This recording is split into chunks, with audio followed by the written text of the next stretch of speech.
మరికొన్ని రోజుల్లో తమ ప్రేమకు ప్రతిరూపంగా బిడ్డకు జన్మనివ్వాల్సిన నిండు గర్భిణి భర్త చేతిలో హత్యకు గురైంది. సోమవారం విశాఖ నగరం మధురవాడలో చోటు చేసుకున్న దారుణ ఘటన ఇది. North zone ACP S Appalaraju కథనం ప్రకారం దువ్వాడకు చెందిన జ్ఞానేశ్వర్, అనుష దంపతులు మధురవాడలోని ఓ అపార్ట్మెంట్లో నివసిస్తున్నారు. వేరువేరు కులాలకు చెందిన వీరు 2022లో ప్రేమ వివాహం చేసుకున్నారు. అతడు ప్రస్తుతం 2 ఫాస్ట్ ఫుడ్ కేంద్రాలు నడుపుతున్నారు. వివాహమై 2 ఏళ్లు దాటినా భార్యను ఇంతవరకు తల్లిదండ్రులకు పరిచయం చేయలేదు. వివాహం జరిగిన విషయాన్ని వారికి చెప్పకుండా నగరంలోనే ఉద్యోగం చేస్తున్నానని నమ్మబలికాడు. అత్తమామల వద్దకు వెళ్లామని ఆమె ఎప్పుడు అడిగినా ఏవేవో కారణాలు చెప్పి తప్పించుకుంటూ వస్తున్నాడు.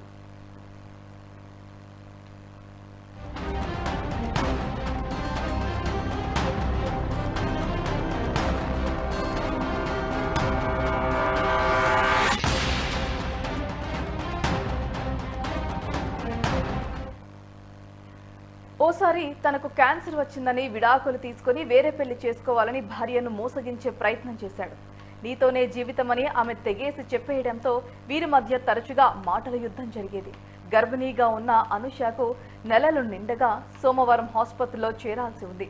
ఆసుపత్రికి తోడు తీసుకువెళ్లేందుకు అమ్మమ్మను 2 రోజుల క్రితం వారి ఇంటికి పిలిచింది. ఆదివారం రాత్రి భర్తతో కలిసే పడుకుంది.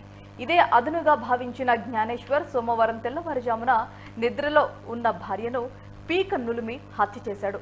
ఉదయమైనా మనవరాలు ఉలుకు పలుకు లేకుండా ఉండటంతో అమ్మమ్మ కంగారుపడి జ్ఞానేశ్వర్ను పిలిచింది.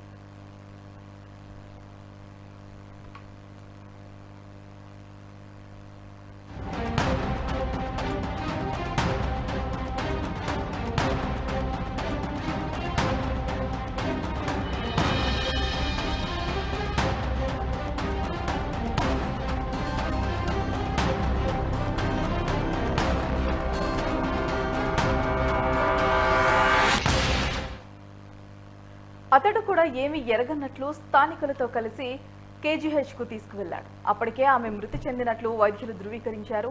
దీనిపై సమాచారం అందుకున్న పిఎం పాలెం పోలీసులు జ్ఞానేశ్వర్ను అదుపులోకి తీసుకుని విచారించగా నేరం అంగీకరించాడని ఏసీపీ తెలిపారు. అనుష తల్లికి చూపు లేకపోవటం, తండ్రి 4 ఏళ్ల క్రితం మృతి చెందడంతో పెద్ద దిక్కు లేకుండా పోయింది. దీంతో ప్రేమ పేరుతో నిందితుడు ఆమెను నమ్మించి వివాహం చేసుకున్నాడు. ఆపై వదిలించుకునే ప్రయత్నాలు చేసినా కుదరకపోవడంతో హత్య చేశాడు.